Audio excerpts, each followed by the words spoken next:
আসসালামু আলাইকুম ওয়া রাহমাতুল্লাহি ওয়া বারাকাতুহু। ইন্নাল হামদালিল্লাহি ওয়াহদা ওয়াসসালাতু ওয়াসসালামু আলা মান লা নাবিয়্যা বা'দা আম্মা বা'দ। সম্মানিত উপস্থিতি, আমরা ধারাবাহিকভাবে আপনাদের সম্মুখে আলোচনা উপস্থাপন করছিলাম সন্তানদের প্রতি সালাফদের নসিহা বা উপদেশ। এ পর্যায়ে আমরা আলোচনা করছি পরিস্থিতি মোকাবেলা করার উপদেশ।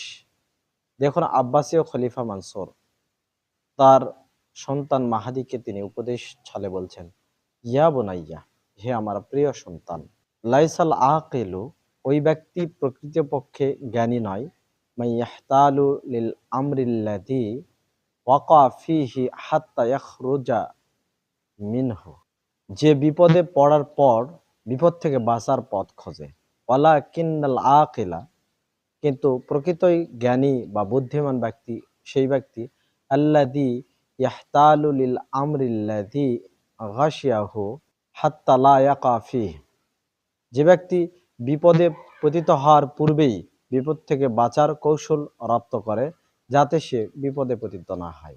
সম্মানিত উপস্থিতি, পিতা পুত্রকে কত চমৎকারভাবে সতর্ক ও সাবধানী শোনাচ্ছেন। তিনি বলছেন যে, দেখো কঠিন পরিস্থিতি মোকাবেলা করবে কিভাবে।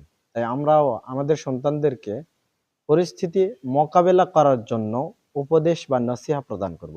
আল্লাহ তাআলা আমাদেরকে ভয়ঙ্কর থেকে ভয়ঙ্কর পরিস্থিতিও খুব সাবধানতার সহিত, সতর্কতার সহিত মোকাবিলা করে সঠিক ঈমান ও আমলের উপর টিকে থাকার তৌফিক দান করুন। আমিন। ওয়া আখিরু দাওয়ানা আনিল হামদুলিল্লাহি রাব্বিল আলামিন। আসসালামু আলাইকুম ওয়া রাহমাতুল্লাহি ওয়া বারাকাতুহু।